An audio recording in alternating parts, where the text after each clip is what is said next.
하신 것이라 하고,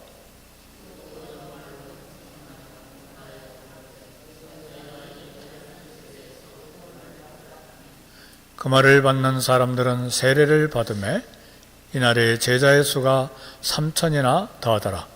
저희가 사도의 가르침을 받아 서로 교제하며 떡을 떼며 기도하기를 전혀 힘쓰니라. 아멘. 하나님 은혜와 평안이 여러분에게 있기를, 여러분의 영혼과 가정에 있기를 주의 이름으로 축복합니다. 다음 주일은 우리 교회가 설립된 지 40주년이 되는 기념주일입니다. 고 김현옥 목사님이 설립 멤버들과 함께 교회를 개척해서 40년이 되었습니다. 많은 날 동안 지금까지 교회를 섬겨온 여러 성도님들께 감사를 드립니다. 또 설립 40주년을 기념해서 또 우리 장로님 한 분을 원로 장로로 추대하게 된 것을 기쁘게 생각합니다. 그동안 우리 교회는 임갑선 선교사님을 몽골 울란바타르 대학의 교수 선교사로 파송했습니다. 이어서 필립장 선교사님 가족을 브라질 선교사로 파송을 했습니다. 임갑선 선교사님은 몽골에서 돌아오셔서 몇 년 전에 소천하셨고, 필립 선교사님 가정은 7년 브라질 사역을 마치고 지금 EM에서 설교하고 있습니다. 현재 우리 교회 파송 선교사는 시베리아의 조마리아 알렉산더 선교사님 부부입니다.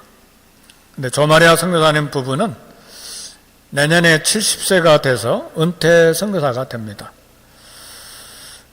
조 선교사님 부부가 내년 가을에 10월이나 11월에 우리 교회 오셔서 은퇴식을 할 계획입니다. 조 선교사님은 사역제 후임 선교사가 파송되어 오기를 기도 중에 있습니다. 조 선교사님 은퇴식 때 그곳에 후임 선교사가 함께 파송되었으면 좋겠습니다.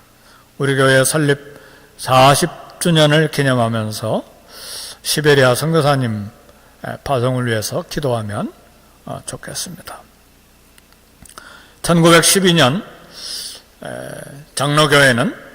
장로교단은 총회를 설립하고 기념으로 선교사를 파송했습니다. 추수감사절을 미국 추수감사절 말고요, 한국의 추수감사절을 선교주일로 정하고 김영훈, 박태로, 사병순 세 분을 1912년에 선교사로 파송했습니다.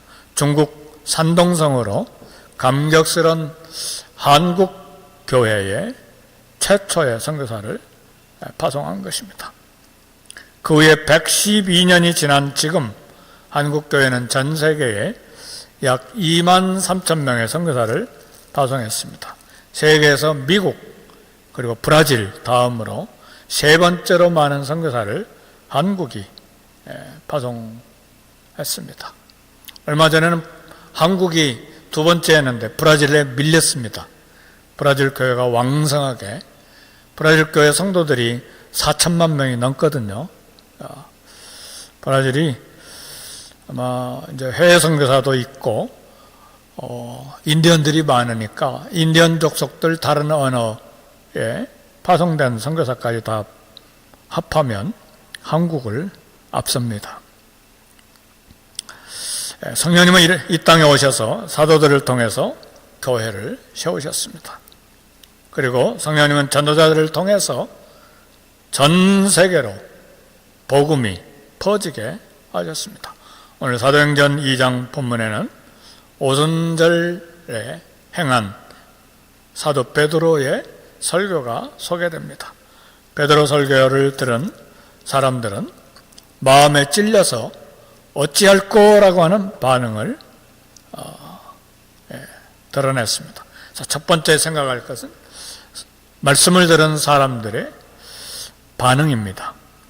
너희들이 죽인 이 예수를 하나님이 살리셔서 주와 그리스도가 되게 하셨다. 하나님의 말씀이 성령의 감동으로 선포되었을 때에 이 설교를 들은 오순절에 모인 수많은 사람들이 충격을 받았습니다. 두 가지 반응인데, 하나는 마음의 찔림이고 두 번째는 어찌할꼬, 두 가지 반응을 보였습니다. 마음의 찔림을 받았다는 원어의 뜻은 그냥 이렇게 양심의 가책 정도가 아니고 칼로 베임을 당한 것과 같은 굉장한 아픔을 말합니다. 하나님 말씀에 대해서 히브리서 4장 12절에 13절을 보면 하나님 말씀은 살았고 운동력이 있어서 좌우에 날선 어떤 검보다 예리하여 혼과 영과 관절과 골수를 찔러 쪼개기까지 하며 또 마음의 생각과 뜻을 감찰하나니 그랬습니다. 하나님 말씀은 살아있습니다. 힘이 있습니다. 그리고 양날선 어떤 칼보다 더 예리한 능력이 있습니다. 그래서 말씀을 들으면 칼로 찌르는 역사가 일어나는 것입니다. 성령이 임하시고 말씀을 들으면 내 영혼이 흔들리는 역사, 뒤집어지는 역사가 일어나는 것입니다. 말씀을 들으면 우리 속이 다 드러나서 숨기지 못하고 나타나는 것입니다. 적어도 예수님을 믿고 거듭난 사람은 말씀을 들을 때에 감격, 감동 아니면 양심에 찔림 받아서 책망을 받게 되어 있습니다. 말씀이 마음의 생각과 의도를 분별해서 나를 벌거벗겨서 드러내는 것입니다. 정말 말씀을 듣고 성령님이 역사하시면 옷을 다 벗은 것처럼 드러나게 되는 것입니다. 벌거숭이처럼 부끄러움을 느끼고 수치감을 느끼고 영적인 충격을 받게 되는 것입니다. 교육자 혹은 설교자가 설교하다 보면 가끔 듣는 이야기가 있습니다. 목사님이 어떻게 다 알고 내 이야기를 하지? 누가 이야기해 줬어? 그리고 추측되는 사람에게 가서 내 이야기 목사님에게 했어? 아닙니다. 성령께서 듣는 사람 마음에 말씀하시고 마음을 드러내신 것입니다. 마음에 찔린 이유가 무엇입니까?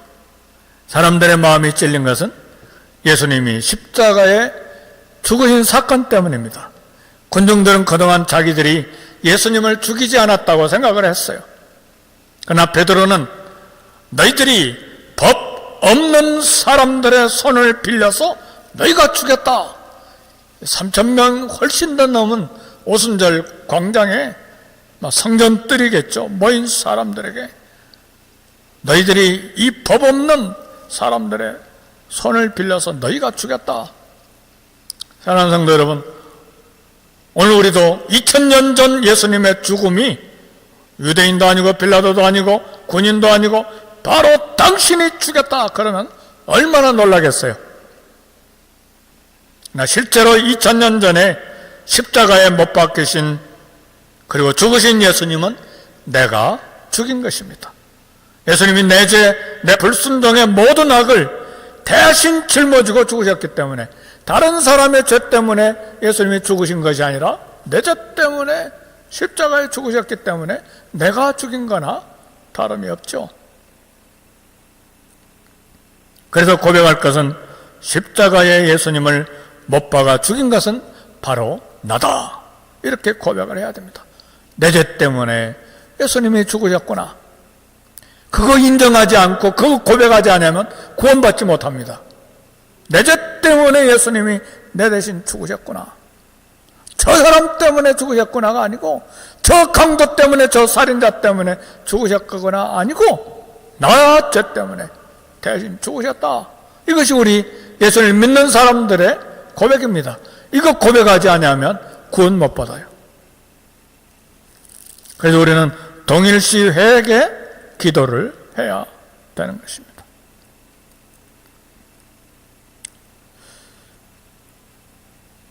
예수님은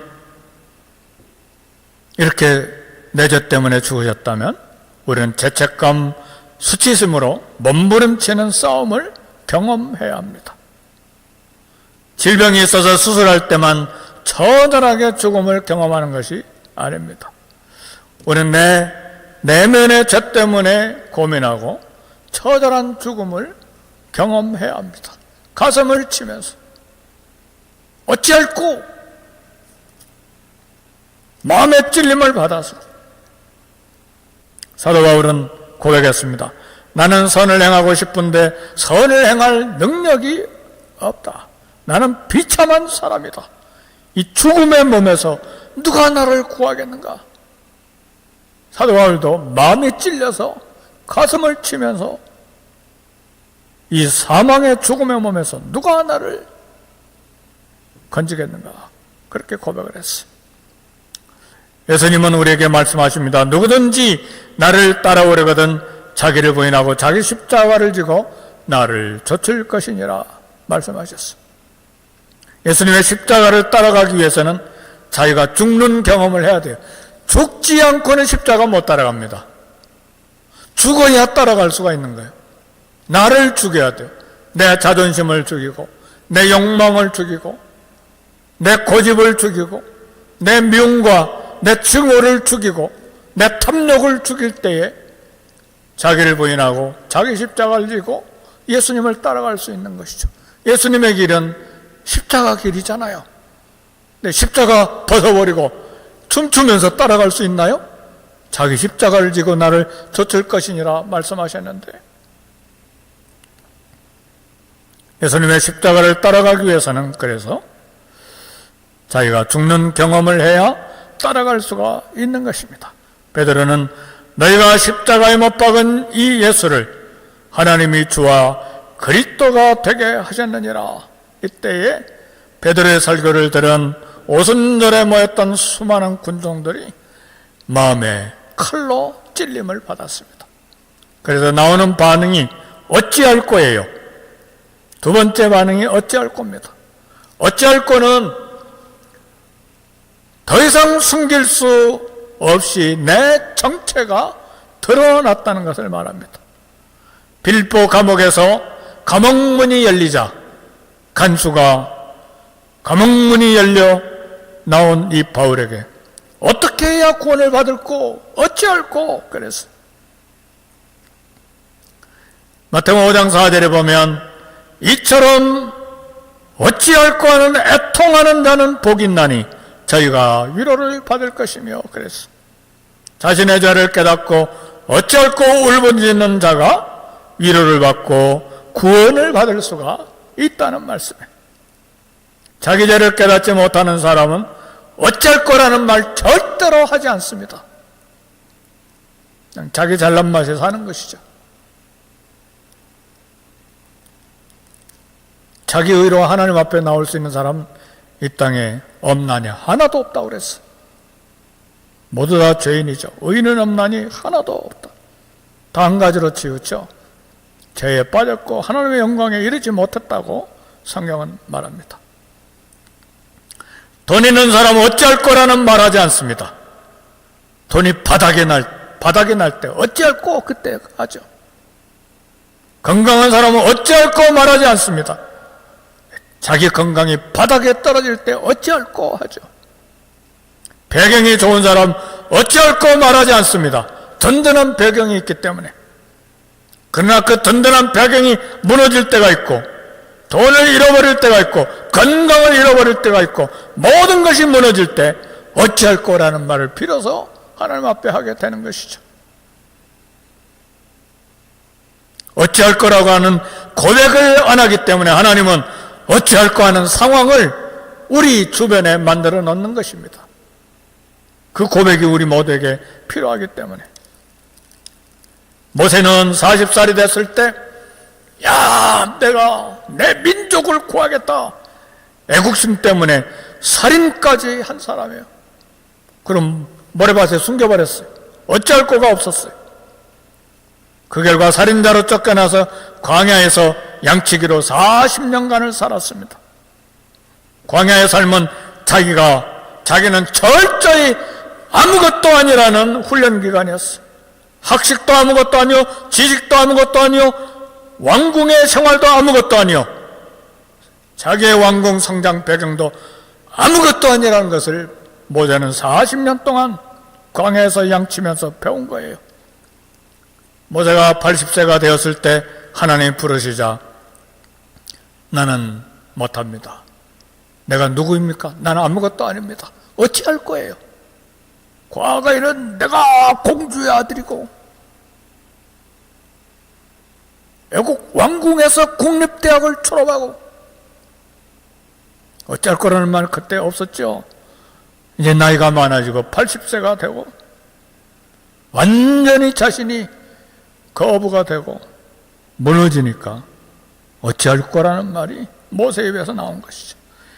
이사야는 왕족 친척으로서 우시야 왕이 죽었을 때 성전에 있었는데 그때 하나님이 거룩하신 임재가 나타나고 하나님의 영광이 충만하게 나타났을 때 지금까지는 자기가 어렵다고 막 선지자라고 마음대로 말씀을 선포했는데 하나님을 만나자 화로다 나여 망하게 되었도다. 나는 입술이 부정한 사람인데 여호와이신 왕을 배웠으므로다. 어찌할 거예요? 나여 망하게 되었도다.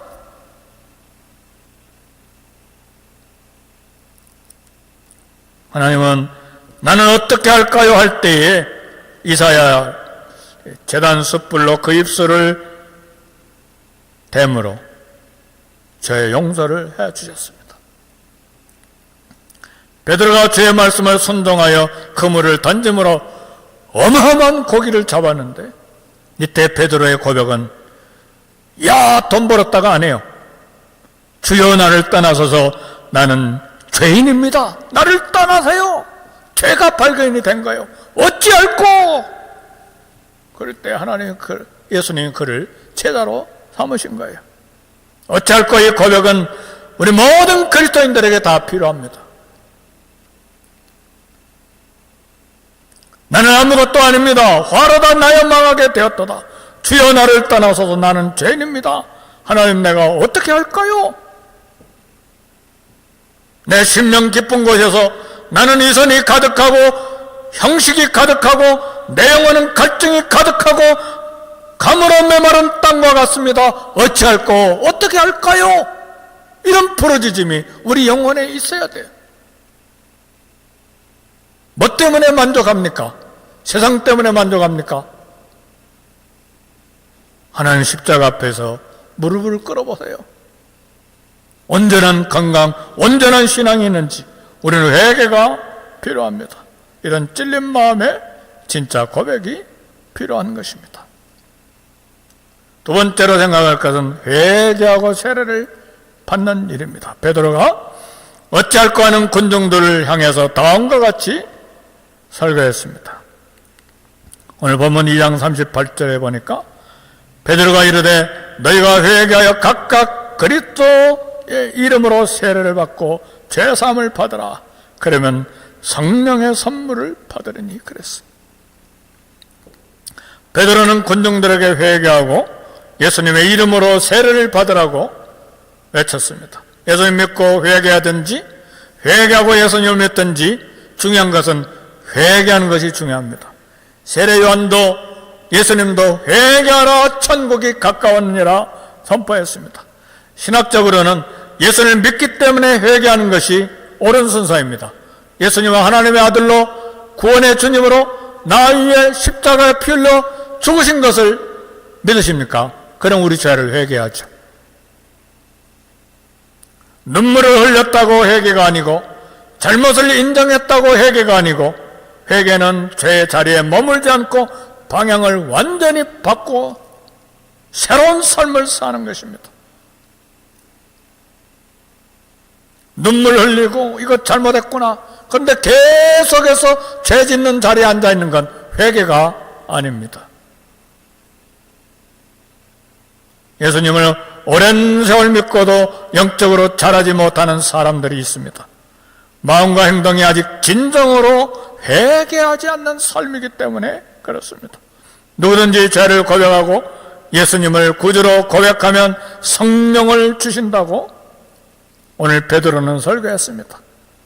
그러면 성령의 선물을 받으리니 그렇게 베드로는 설교했습니다.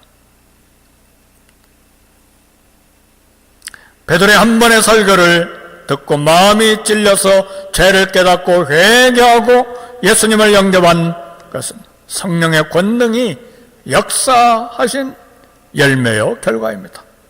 베드로가 이 복음을 선포했을 때 믿는 사람들이 3,000명이나 됐다고 했습니다.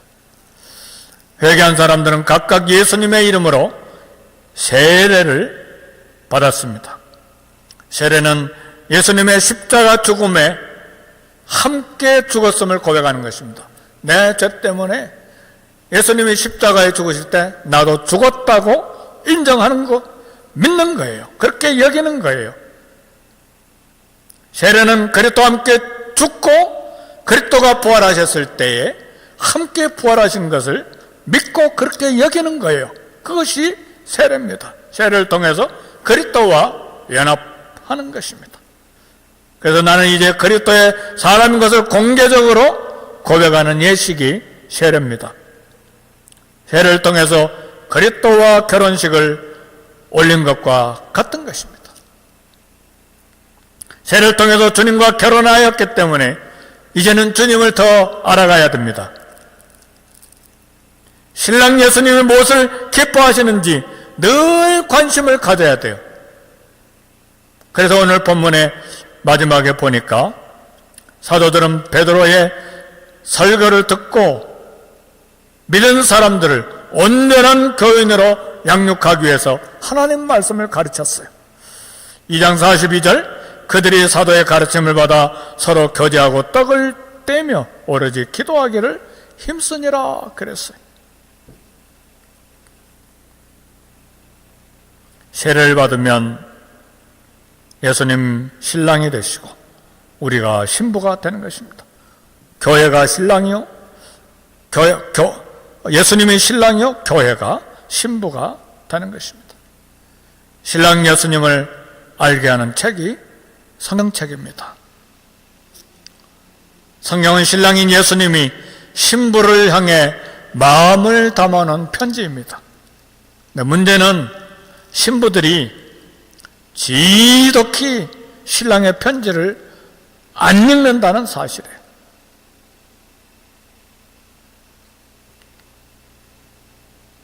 그런 신부가 많아요. 신랑된 분의 편지가 왔으면 읽고 또 읽고 읽고 또 읽고 읽고 또 읽고 품에다 품고 또 읽고. 그래서요, 요즘에는 옛날 이야기인데 후탁교인이 많대요. 후탁교인. 그런 이야기 처음 들어봤어요. 옛날 이야기예요. 예배가 끝나면 성경 집 책상이나 선반에 얹어놓고 한 주간 동안 먼지가 쌓이는 것을 후 불고 탁탁 털어가지고 그 다음 줄에 성경을 가지고 온다고 그래서 후탁교인이래요. 후탁교인. 요즘은 교회 성경이 빛이 되어 있으니까 성경 가지고 다니지도 않죠. 그냥 편안하게 스마트폰만 있으면 열기도 하고 그렇죠. 노예 목사님들 모이는 데 가보니까 똑같더라고요. 스마트폰만 가지고 와요. 성경이 없이다 그러면 스마트폰 열어요. 그런 시대가 됐어요.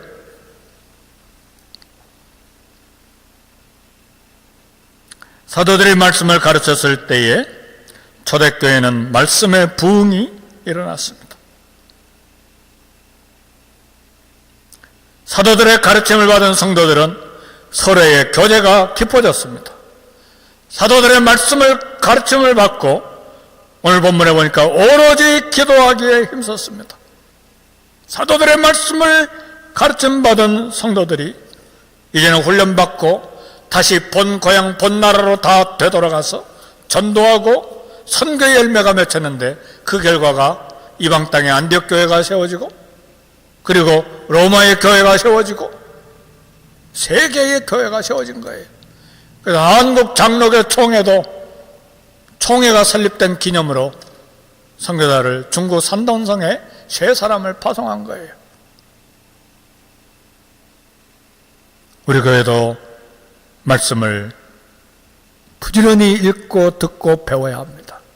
그럴 때 마음이 뜨거워져서 전도하고 선교하고, 그래서 서두에 말씀드린 것처럼 우리 교회가 40주년이 됐는데 40주년 기념으로 선교사를 파송했으면 좋겠다는 거예요. 얼마나 큰 영광입니까? 그런 교회를 하나님이 축복하시죠. 성경에 하나님의 마음이 있고 신랑 예수님의 마음이 담겨 있습니다. 바른 신부가 되기 위해서 이 성경책을 항상 읽어야 합니다. 신랑을 생각하고 기다리는 신부는 신랑의 편지를 소중하게 여기죠. 신랑의 편지를 읽고 또 읽고 또 읽고 반복해서 읽어야 합니다. 말씀을 열망하고 사모하는 그리스도인들의 신부가 되어 하나님 기뻐하신 일에 평생의 호흡이 끝날 때까지 쓰임받는 저와 여러분이 되시기를 주의 이름으로 축복합니다. 네. 우리 성찬식에 참여하겠습니다.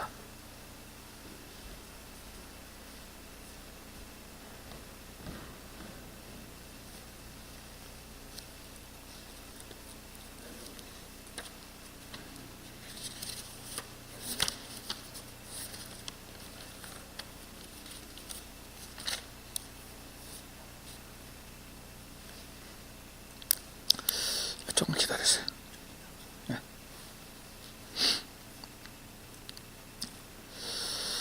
이 성찬 예식은 우리 예수님께서 제정하신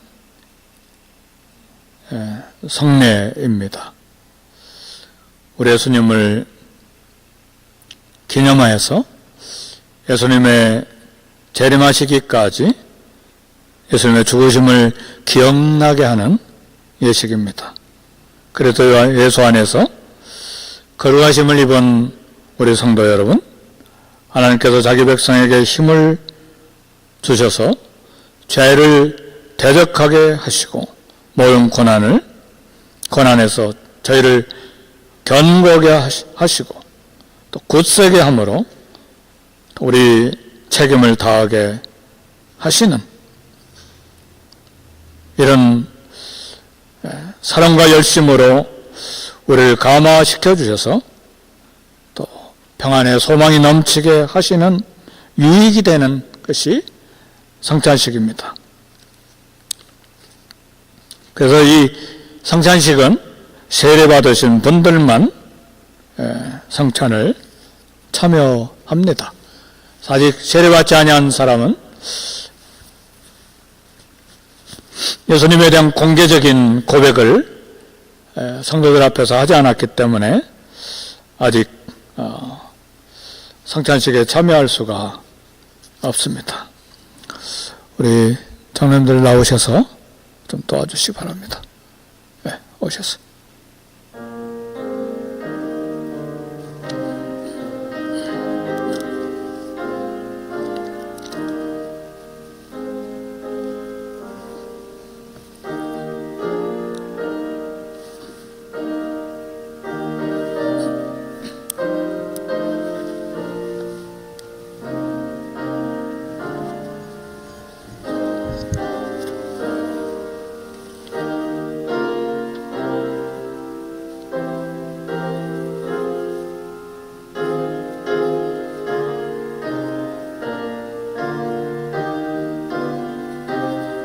여기다 놓으시죠.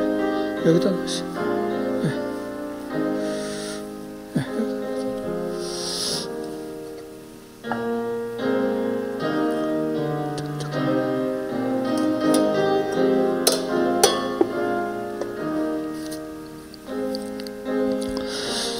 예수님께서 잡히시던 날 밤에 떡을 가지시고 축사하시고 제자들에게 주셨습니다. 그리고 식후에 잔을 가지시고 축사하신 후에 제자들에게 주시면서 말씀하셨습니다.